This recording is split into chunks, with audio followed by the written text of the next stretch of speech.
ঢাকার কেরানীগঞ্জে রূপালী ব্যাংকের জিঞ্জিরা শাখায় ডাকাতির চেষ্টা করা হয়েছে। এ সময় তারা ব্যাংক কর্মকর্তা ও গ্রাহকদের প্রায় 3.5 ঘন্টা জিম্মি করে রাখে।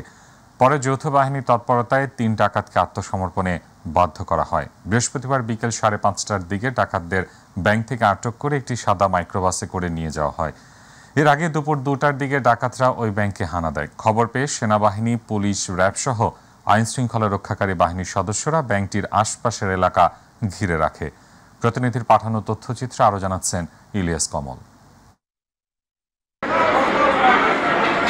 ঢাকার দক্ষিণ কেরানীগঞ্জের রূপালী ব্যাংক চুনকুটিয়া শাখায় দুপুর 2টায় অস্ত্রসহ ব্যাংকে ঢুকে ডাকাত দল। পরিস্থিতি বুঝতে পেরে ভেতরে থাকা কর্মকর্তা মোহাম্মদ হোসেন বাবু ভবনের কেয়ারটেকারকে ফোন করে জানিয়ে দেন। স্থানীয় লোকদের সাথে নিয়ে ব্যাংকের গেট তালা মেরে দেন কেয়ারটেকার। খবর পেয়ে ব্যাংক ভবনের চারপাশে অবস্থান নেয় আইন শৃঙ্খলা বাহিনী। আসেন সেনাবাহিনীর সদস্যরাও। পরে যৌথ বাহিনীর তৎপরতায় আতঙ্কিত ডাকাত দল 12 জনকে জিম্মি করে সেফ এক্সিট চায়। সন্ধ্যায় যৌথ বাহিনীর ডাকে সাড়া দিয়ে আত্মসমর্পণ করে 3 ডাকাত। এ সময় তারা 3টি দেশীয় অস্ত্রও জমা দেয়। র্যাব 10-এর অধিনায়ক খলিলুর রহমান জানিয়েছেন, আলোচনার মাধ্যমে ডাকাত দলের সদস্যরা অস্ত্রসহ আত্মসমর্পণ করেছে। ভেতরে কোনো হতাহতের ঘটনা ও অর্থ লোপাটের ঘটনাও ঘটেনি। ইলিয়াস কমল, মাইটিভি।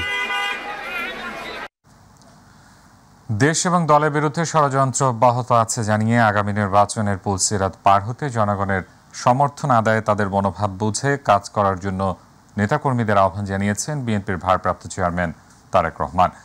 রাষ্ট্র সংস্কারের 31 দফার উপর কর্মশালায় ভার্চুয়ালি যুক্ত হয়ে তিনি আহ্বান জানান। আগামীতে নিরাপদ বাংলাদেশ গড়তে নেতাকর্মীদের প্রস্তুতি নিতে নির্দেশনা দেন তারেক রহমান। মাহবুব সৈকতের রিপোর্ট। বিভাগীয় পর্যায় শেষে জেলা পর্যায়ের তৃণমূল নেতাদের নিয়ে রাষ্ট্র সংস্কারের 31 দফার উপর কর্মশালার আয়োজন করে বিএনপি। আমাদের পুরো চিন্তা ভাবনা, উঠা বসা সবকিছু এই দেশের মানুষকে ঘিরে, এই দেশকে ঘিরে। লন্ডন থেকে ভার্চুয়ালি যুক্ত হয়ে দেশ এবং দলের বিরুদ্ধে ষড়যন্ত্র অব্যাহত রয়েছে বলে মন্তব্য করেন বিএনপির ভারপ্রাপ্ত চেয়ারম্যান। ষড়যন্ত্র কিন্তু থেমে নেই, সেটি আমাদের দেশের ভেতরেই হোক, সেটি আমাদের দেশের বাইরেই হোক। এই দেশে যদি একটি দুর্বল, জনসমর্থনহীন সরকার, যারা জনগণকে রিপ্রেজেন্ট করে না, এরকম সরকারকে যদি ক্ষমতায় রাখা যায়, তাহলে এই দেশ থেকে অনেকে অনেক কিছু লুটে পুটে নিয়ে যেতে পারবে। বাট এই দেশে যদি জনগণের সমর্থিত এরকম কেউ যদি দেশ পরিচালনার দায়িত্বে থাকে, তখন দেশের স্বার্থ, জনগণের স্বার্থ নিরাপদ থাকবে। দেশের মানুষের রাজনৈতিক এবং অর্থনৈতিক মুক্তির জন্য নেতাকর্মীদের কাজ করারও নির্দেশনা দেন বিএনপির শীর্ষ এই নেতা।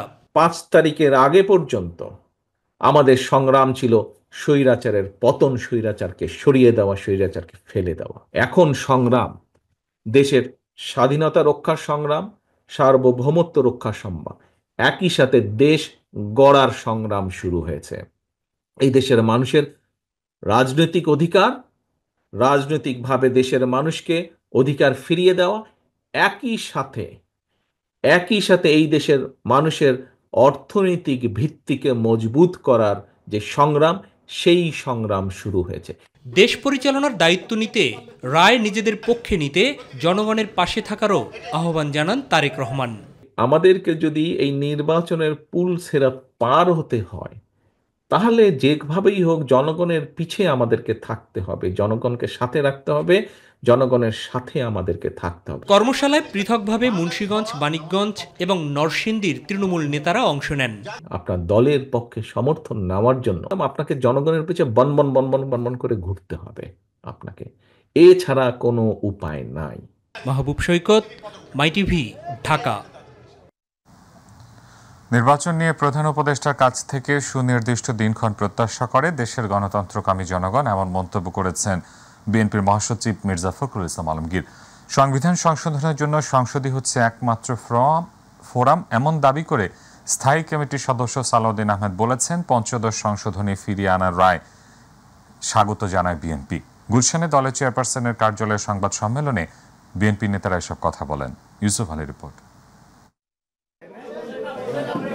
বুধবার রাতে অনুষ্ঠিত স্থায়ী কমিটির বৈঠকের সিদ্ধান্ত জানাতে গুলশানে দলের চেয়ারপারসনের কার্যালয়ে সংবাদ সম্মেলনের আয়োজন করে বিএনপি। দলের মহাসচিব মির্জা ফখরুল ইসলাম আলমগীর বলেন, আগামী জাতীয় সংসদ নির্বাচন নিয়ে প্রধান উপদেষ্টা ও তার প্রেস সচিবের বক্তব্য সাংঘর্ষিক। আমরা যেটা আশা করেছিলাম যে আমরা সব বলেছি যে চিফ অ্যাডভাইজার সুনির্দিষ্ট একটা সময়ের মধ্যে একটা রোড ম্যাপ দিয়ে দেবেন, সেটা তিনি দেননি। এটা আপনারা আমাদেরকে কিছুটা হতাশ করেছে, একই সঙ্গে জাতিকেও কিছুটা। আর তারপরে তার প্রেস সচিব যে কথা বলেছেন, এই কথাটা আবার সাংঘর্ষিক কথা হয়ে গেছে। তিনি বলেছেন যে আপনার 25-এর শেষের দিকে অথবা আপনার 26-এর প্রথম দিকে চিফ অ্যাডভাইজার বলেছিলেন, আর উনি বলছেন যে জুনের মধ্যে নির্বাচন হবে। তো এক্স্যাক্টলি আমরা বুঝতে পারছি না যে কোনটা সঠিক। বিএনপির স্থায়ী কমিটির সদস্য সালাউদ্দিন আহমেদ বলেন, জনগণের গণতান্ত্রিক অধিকার ফিরিয়ে দিতে যৌক্তিক সিদ্ধান্ত নিয়েছেন আদালত। সংবিধানের সাথে সাংঘর্ষিক বিধায় রায়ের মাধ্যমে এগুলো বৈধ ঘোষণা করা। মাননীয় আদালত সংসদের উপরে এই জন্যই ছেড়ে দিয়েছেন যে ওখানে রাজনৈতিক সিদ্ধান্তের বিষয় আছে বলে আদালত হয়তো মনে করেছে। একমাত্র সংসদই হচ্ছে উপযুক্ত ফোরাম যে কোনো রকমের সাংবিধানিক সংশোধনের জন্য। সুতরাং রাজনৈতিকভাবে নির্বাচিত পরবর্তী সংসদ একটি নির্বাচিত সংসদেরই কর্ম যাবতীয় সংশোধনে বিবেচনা করা। আমরা এটাকে অ্যাপ্রিসিয়েট করি। আওয়ামী লীগ আমলে অনুষ্ঠিত সিটি কর্পোরেশন ও পৌরসভার মতো ইউনিয়ন পরিষদ নির্বাচন বাতিলেরও দাবি জানানো হয় সংবাদ সম্মেলনে। ইউসুফ আলী, মাই টিভি, ঢাকা। প্রধান উপদেষ্টা ঘোষিত সময়ের মধ্যে নির্বাচন সংস্কার কাজ সম্পন্ন করা সম্ভব মন্তব্য করে নির্বাচন সংস্কার কমিশনের প্রধান ডক্টর বদিউল আলম মজুমদার বলেছেন, নির্ধারিত সময়সীমা থেকে সুষ্ঠু ও নিরপেক্ষ এবং অংশগ্রহণমূলক নির্বাচন করতে প্রয়োজনীয় সংস্কার করবে নির্বাচন সংস্কার কমিশন। আর এই নির্বাচনে আওয়ামী লীগের অংশগ্রহণে কোনো বাধা দেখছেন না তিনি। রংপুর সফরে এসে সার্কিট হাউস মিলনায়তনে সাংবাদিকদের এসব কথা বলেন তিনি। বদিউল আলম মজুমদার বলেন, অন্তর্বর্তীকালীন সরকার পক্ষপাত দুষ্ট না হওয়ায় বিগত সময়ের মতো নির্বাচন কমিশন অযাচিত কোনো চাপের মুখে পড়বে না।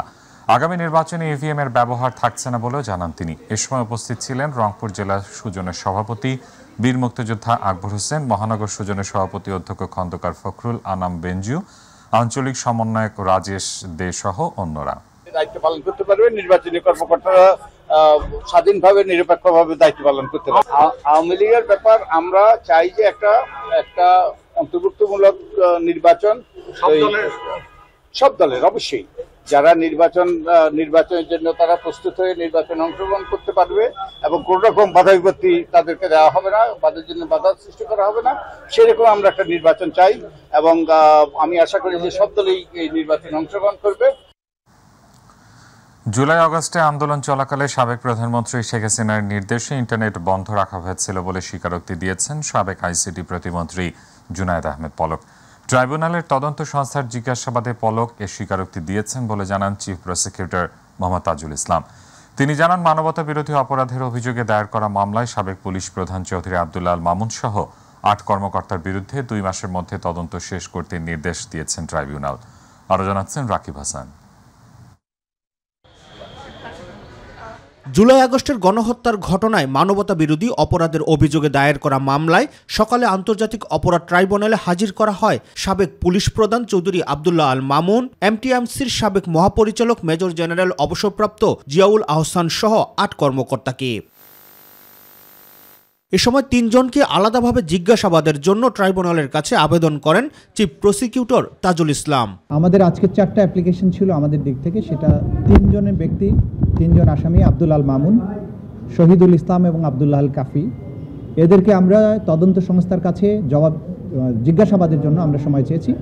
আগামী 26, 29 এবং 30 এই 3 দিন আলাদা আলাদাভাবে প্রত্যেককে জিজ্ঞাসাবাদ করা হবে। এরই মধ্যে তদন্ত সংস্থার জিজ্ঞাসাবাদে সাবেক প্রধানমন্ত্রী শেখ হাসিনার নির্দেশে জুলাই আগস্টের হত্যাকাণ্ড ধামাচাপা দিতে তৎকালীন সময়ে ইন্টারনেট বন্ধ রাখার বিষয়ে জুনায়েদ আহমেদ পলকের স্বীকারোক্তির কথা জানান ট্রাইব্যুনালের চিফ প্রসিকিউটর। ইন্টারনেট বন্ধের মাধ্যমে জুলাই আগস্টের সংগঠিত গণহত্যাকে গোটা দুনিয়ার কাছ থেকে আড়াল করার যে কথা আড়াল যে করা হয়েছে এবং এটার ব্যাপারে যে মিথ্যা অজুহাত দেওয়া হয়েছে যে ইন্টারনেট কেবল লাইন পুড়ে গিয়েছিল, এটা হয়েছিল, সেটা হয়েছিল, সর্বৈবভাবে মিথ্যা। সম্পূর্ণ প্রধান যে নিউক্লিয়াস শেখ হাসিনা তার নির্দেশে, তার পরবর্তী কমান্ডার জুনায়েদ আহমেদ পলকের পরবর্তী নির্দেশে এই ইন্টারনেট প্রোভাইডার যারা আছে, বিটিসিএল আছে এবং বাংলাদেশ সাবমেরিন কেবলস পিএলসি, এরাও চিঠি দিয়ে জানিয়েছে যে তারা কার কার নির্দেশে এটা বন্ধ করেছে। এদিকে ট্রাইব্যুনালের এখতিয়ার নিয়ে অভিযোগ তোলেন মেজর জেনারেল অবসরপ্রাপ্ত জিয়াউল আহসানের আইনজীবী নাজদিন নাহার। অ্যাপ্লিকেশনটা ছিল হচ্ছে এই ট্রাইব্যুনালকে কোশ্চেনিং করা যে এই ট্রাইব্যুনাল চলতে পারে কি পারে না, এটুকুই জুরিসডিকশন নিয়ে মূলত এই অ্যাপ্লিকেশনটা। পরে প্রিজম ভ্যানে করে আসামিদের নিয়ে যাওয়া হয় কারাগারে। রাকিব হাসান, মাইটিভি, ঢাকা। মিশরে শুরু হলো উন্নয়নশীল দেশগুলোর জোট D8 সম্মেলনের 11তম শীর্ষ সম্মেলন। যোগ দিতে রাজধানীর কায়রোয় জড়ো হয়েছেন সদস্য দেশগুলোর প্রতিনিধিরা। সম্মেলনের প্রথম দিনে বিদায়ী সভাপতির ভাষণ দেন অন্তর্বর্তীকালীন সরকারের প্রধান উপদেষ্টা ডক্টর মোহাম্মদ ইউনূস। সম্মেলনে বাংলাদেশের পরবর্তী নির্বাচন, রোহিঙ্গা সংকট সহ দ্বিপাক্ষিক স্বার্থ সংশ্লিষ্ট বিষয়ে কথা বলেন ডক্টর ইউনূস। এই সফরের পুরোটা সময় বাংলাদেশের অভূতপূর্ব পরিবর্তন ও বাংলাদেশের চাওয়া পাওয়া নিয়ে কথা বলবেন প্রধান উপদেষ্টা।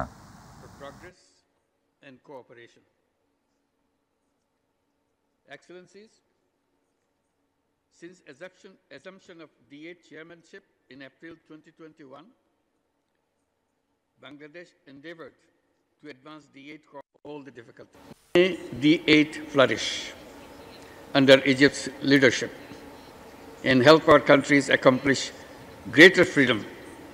দুই দেশের মধ্যে দ্বিপাক্ষিক সম্পর্ক জোরদার করতে একমত হয়েছেন বাংলাদেশের অন্তর্বর্তী সরকারের প্রধান উপদেষ্টা ডক্টর মোহাম্মদ ইউনূস ও পাকিস্তানের প্রধানমন্ত্রী শাহবাজ শরীফ।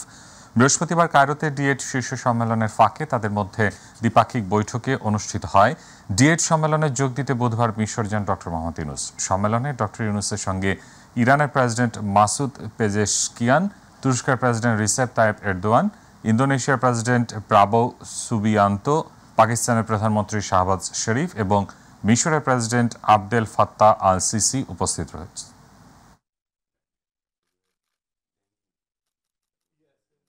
পিলখানা হত্যাকাণ্ডের ঘটনায় সাবেক প্রধানমন্ত্রী শেখ হাসিনা সহ 58 জনের বিরুদ্ধে আন্তর্জাতিক অপরাধ ট্রাইব্যুনালে অভিযোগ দায়ের করেছেন শহীদ সেনা কর্মকর্তাদের স্বজনেরা। দুপুরে ট্রাইব্যুনালে হাজির হয়ে চিফ প্রসিকিউটরের কাছে এই অভিযোগ জমা দেন তারা। এ সময় ঘটনাটিকে বিডিআর বিদ্রোহ নয়, পূর্ব পরিকল্পিত হত্যাকাণ্ড বলে মন্তব্য করেন শহীদ সেনা পরিবারের সদস্যরা।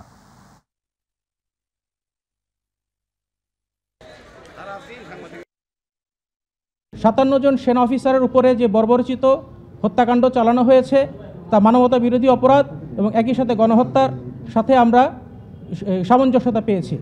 আমরা আইন পড়েছি একমাত্র একটা কারণেই যে আমাদের বাবার বিচার আমরা চাই এবং আমাদের বাবার বিচার করে ছাড়বো।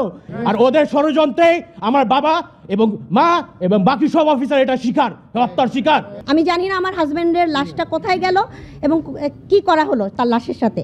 ইজতেমা ময়দানে সমাবেশ করার নিষেধাজ্ঞা অচিরেই কাটবে, যথাসময়ে ইজতেমা হবে, সহিংসতাকারীদের ছাড় দেওয়া হবে না বলে মন্তব্য করেছেন স্বরাষ্ট্র উপদেষ্টা অবসরপ্রাপ্ত লেফটেন্যান্ট জেনারেল জাহাঙ্গীর আলম চৌধুরী।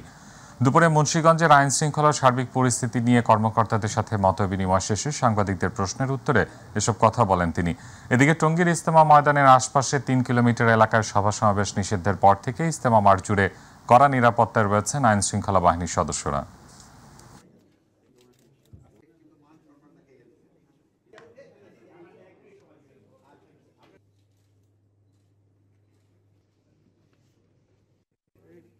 আমাদের পুলিশ বাহিনী যে স্ট্রেংথ আছে এবং অন্যান্য যে সশস্ত্র বাহিনী তাদের সাথে আছে, র্যাব রয়ে গেছে, আনসার রয়ে গেছে, বিজিবি রয়ে গেছে, এদের দিয়ে এই মানে কোনো পরিস্থিতি কিন্তু মোকাবেলা করা কোনো অবস্থায় অসুবিধা হবে।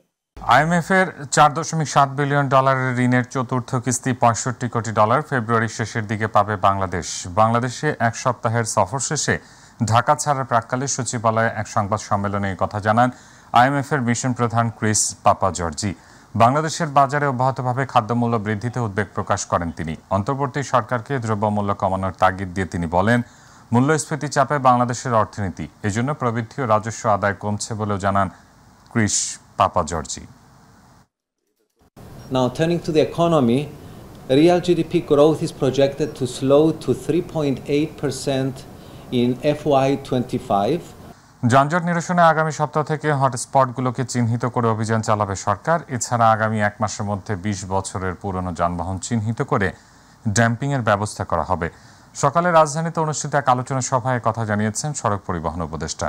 বৈঠকে ঢাকার বায়ু দূষণ নিয়েও আলোচনা করা হয়। নুসরাত শারমিনের রিপোর্ট। সড়ক পরিবহন সেক্টরে শৃঙ্খলা জোরদার, ঢাকা মহানগরীর যানজট নিরসন এবং বায়ুদূষণ নিয়ন্ত্রণে নানা বিষয় নিয়ে রাজধানীর বিদ্যুৎ ভবনে এক আলোচনা সভা অনুষ্ঠিত হয়। সভা শেষে সাংবাদিকদের ব্রিফিংকালে সড়ক পরিবহন ও সেতু মন্ত্রণালয়ের উপদেষ্টা ফজল কবির খান বলেন, যানজট নিরসনে আগামী সপ্তাহ থেকে হটস্পটগুলোকে চিহ্নিত করে অভিযান পরিচালনা করা হবে এবং আগামী 1 মাসের মধ্যে 20 বছরের পুরনো সকল যানবাহন চিহ্নিত করে ডাম্পিং এর ব্যবস্থা করা হবে। বিআরটিএ কে 1 মাসের জন্য সময় দেওয়া হয়েছে। বিআরটিএ যদি এর মধ্যে যদি তাদের অবস্থার উন্নতি করতে না পারে তাহলে বিআরটিএ এর বিরুদ্ধে ব্যবস্থা গ্রহণ করা হবে। যানজট নিরসনে প্রাইভেট কারের সংখ্যা কমিয়ে আনতে শিক্ষা মন্ত্রণালয় থেকে প্রতিটি স্কুলে স্কুল বাস নিশ্চিত করতে চিঠি দেওয়া হবে বলে জানান সড়ক পরিবহন উপদেষ্টা। শিক্ষা মন্ত্রণালয়ের মাধ্যমে স্কুল কর্তৃপক্ষকে আমরা চিঠি দেব, কারণ একটা বাচ্চাকে নিয়ে একটা গাড়ি যায় তো ওই জন্য স্কুল বাস, একটা নিরাপদ স্কুল বাস সার্ভিস করার জন্য আমরা স্কুলগুলো শিক্ষা মন্ত্রণালয়ের সঙ্গে বসে আমরা স্কুলগুলোকে বলবো, এবং এটা কিন্তু একটা ব্যবসার সুযোগ, এটা কিন্তু পরিবহন কোম্পানি করে এটা করাতে হবে। এদিকে বায়ুদূষণ তালিকায় ঢাকার অবস্থান শীর্ষে থাকার বিষয়টি নতুন নয় উল্লেখ করে বায়ুদূষণ রোধে এয়ার কোয়ালিটি ম্যানেজমেন্ট কমিটি এবং টাস্ক ফোর্স গঠন করা হয়েছে বলে জানান পরিবেশ, বন ও জলবায়ু উপদেষ্টা সৈয়দা রিজওয়ানা হাসান। একই সাথে দূষণ রোধে আশুলিয়াকে নো ব্রিকফিল্ড জোন হিসেবে ঘোষণা করা হবে কিনা তা নিয়ে পরিবেশ অধিদপ্তর ভাবছে বলেও জানান তিনি। 2015 সালে আদালত বলেছিল একটা এয়ার কোয়ালিটি ম্যানেজমেন্ট প্ল্যান দিতে, এত বছর কিছু হয়নি, এখন air quality management plan final হয়েছে। এই যে টাস্ক ফোর্সটা হয়েছে, টাস্ক ফোর্স কতগুলো কাজ করবে যেটা জনদুর্ভোগ কমাতে পারবে, কিন্তু বায়ু দূষণ কমানো 1 মাস 2 মাস 1 বছরের ব্যাপার না। আশুলিয়া থেকে বেশিরভাগ ইটের ধোঁয়া আসে, আমরা এখন ভাবছি যে আশুলিয়াকে আমরা নো ব্রিকফিল্ড জোন ঘোষণা করব কিনা। জনদুর্ভোগ কমাতে রিকশা এবং ব্যাটারি চালিত রিকশাকে পর্যায়ক্রমে নিবন্ধনের আওতায় আনা হবে বলে জানান প্রধান উপদেষ্টার বিশেষ সহকারী। ঘোষণাটা দেওয়া হয়েছিল রিকশা এবং ব্যাটারিকে আমরা প্রথম নিবন্ধনের মধ্যে আনবো, তারপরে হিসাব নিকাশ করে এটাকে নিয়ন্ত্রণ করা হবে। এখন তো আপনিও জানেন না, আমিও জানি না, কেউই জানে না কথা। নুসরাত শারমিন, মাই টিভি, ঢাকা। ভিসা নীতির পরিবর্তনে ভারতের ভিসা না পেয়ে চিকিৎসার জন্য অনেকে ছুটছেন থাইল্যান্ড, সিঙ্গাপুর সহ বিশ্বের বিভিন্ন দেশে। তবে এক শ্রেণীর রোগী যারা ভারতে চিকিৎসা নিতে পারলেও অন্যান্য দেশে খরচ বেশি হওয়ায় যেতে পারছেন না, তাই বাধ্য হয়েই দেশে চিকিৎসা নিচ্ছেন তারা। এর ফলে হাসপাতালগুলোতে বাড়ছে রোগীর চাপ, সেই সাথে দেখা দিয়েছে সিটের সংকট। আস্থার সংকট কাটানো না গেলে কোনোভাবেই বিদেশমুখিতা ঠেকানো সম্ভব নয় বলে মত চিকিৎসকদের। বিস্তারিত দেখুন আমার করা একটি প্রতিবেদনে। ভারতের চিকিৎসা নেওয়া রোগীর বেশিরভাগই এখন চিকিৎসা নিচ্ছেন বাংলাদেশে। মাইটিভির সাথে আলাপকালে রোগীরা বাংলাদেশের চিকিৎসার মান ভালো হলেও সার্বিক ব্যবস্থাপনা, চিকিৎসকদের অতি ব্যবসায়িক মনোভাব, ওষুধের মানসহ নানা প্রতিবন্ধকতাগুলো তুলে ধরেন। বাংলাদেশের চিকিৎসা অবস্থা ভালো, কিন্তু তারপরেও কিন্তু কিছুটা ঘাটতি আছে আমার মনে হয়। তা না হলে মানুষ কেন বিদেশে যাচ্ছে? ওই যে অনেকের ভিতরে একটা বিশ্বাস জন্মে গেছে যে আমরা বাইরে গেলে ভালো হবে, বাংলাদেশে হবে না। এই বিশ্বাসটাকে ফিরিয়ে আনতে হবে বাংলাদেশে। কারণ ডাক্তার দেখাতে গেলে আপনার ডাক্তারের ফি দিতে হবে, পরীক্ষা নিরীক্ষার যে ফি দিতে হবে সেই ফিটা অনেক বেশি, এই কারণে ভয়তে কিন্তু আসতে যায় না। তারা বলছেন দেশের চিকিৎসক, নার্স, স্বাস্থ্যকর্মী ও স্টাফদের রোগীর প্রতি আন্তরিকতা কম, রোগীদের কম সময় দেয়া যা চাইলেই পরিবর্তন করা সম্ভব সহ হাসপাতাল পলিসিতে পরিবর্তন আনা জরুরি। রোগীর ওয়েটিং টাইম কমানো, রেশনাল প্রেসক্রিপশন প্রদান, ল্যাবের মান বৃদ্ধি করে উন্নত ডায়াগনোসিস করলেই আস্থার সংকট অনেকটা কমবে বলে মনে করেন রোগীরা। রোগীদের আস্থার সংকটের কথা স্বীকার করে বিদেশ গমনের কারণগুলো তুলে ধরেন চিকিৎসক। অনেকগুলো বড় বড় হাসপাতালে নানা ধরনের মার্কেটিং এর লোকজন বাংলাদেশে কাজ করছে। তারা নানা মিথ্যা প্রলোভন এবং গুজব ছড়িয়ে মানুষকে মোটিভেট করেও দেশের বাইরে নিয়ে যায়। অবৈধ অর্থের উৎস যাদের রয়েছে তারা দেশের বাইরে যাচ্ছে, কারণ তারা মনে করছে আমার নেতা যদি দেশের বাইরে চিকিৎসা নেয় আমারও নেওয়া উচিত, নাহলে তো সামাজিক মর্যাদা বাড়ল না। আর এর বাইরে কিছু লোকজন যায় যাদের সত্যিকার অর্থে চিকিৎসার দরকার রয়েছে, যে চিকিৎসাটা বাংলাদেশে নাই। এখন আমাদের সরকারি ব্যবস্থাপনায় যে জিনিসটা লক্ষ্য করা গেছে যে সেই ব্যবস্থাপনায় অনেক ঘাটতি রয়ে গেছে। যেমন অনেক সময় অভিযোগ আসে রোগীদের কাছ থেকে যারা সময় মতো গিয়ে অনেক সময় ডাক্তারদের চিকিৎসাস্থলে পান না, আবার যে সমস্ত ঔষধ সরকার হতে দেওয়ার কথা সেই সমস্ত ওষুধেরও অপ্রতুলতা আছে। তবে চিকিৎসকরা বলছেন কোভিড-19 সময় যখন বিদেশ যাওয়া সম্ভব ছিল না তখন বাধ্য হয়ে মানুষ দেশে চিকিৎসা নিয়েছেন। তবে ভারতে চিকিৎসা নেওয়া রোগীরা এখন বাংলাদেশে চিকিৎসা নেওয়ায় রোগীর চাপ কিছুটা বেড়েছে, সেই সাথে বেড়েছে হাসপাতালগুলোতে সিটের সংকট। জনসংখ্যার তুলনায় এখানে ডাক্তারও যেমন কম, নার্স আরও বেশি কম, টেকনোলজিস্ট আরও বেশি কম এবং হাসপাতালের সিট সংখ্যা কম। ফলে যেটি দাঁড়াচ্ছে রোগীর লোকজনের অভিযোগটি একেবারেই সত্য যে প্রয়োজনীয় বেড তারা পাচ্ছে না। আমরা চাইব নতুন উদ্যোগে দেশের স্বাস্থ্য সেবার জন্য একটি পূর্ণাঙ্গ পরিকল্পনা তৈরি করে রোগীর জন্য প্রয়োজনীয় বেড, ডাক্তার, নার্স, প্যারামেডিক্স ইত্যাদি যেন পরিকল্পনা করা হয় এবং তাদেরকে তৈরি করার দিকে যায়। না হলে কিন্তু আমরা বিদেশমুখীনতা বা বিদেশ নির্ভরতা থেকে চিকিৎসার ক্ষেত্রে যেটা হচ্ছে বেরিয়ে আসতে পারব। প্রকৃত সেবা প্রদানের মাধ্যমে রোগীদের আস্থা ফেরানো না গেলে কোনোভাবেই ঠেকানো যাবে না বিদেশ গিয়ে চিকিৎসা নেওয়ার প্রবণতা। সাথে চিকিৎসা নিতে গিয়ে যে পরিমাণ অর্থ প্রতি বছর বিদেশে চলে যায় তা ঠেকাতে হবে। এস এম তানবীর, মাই টিভি, ঢাকা।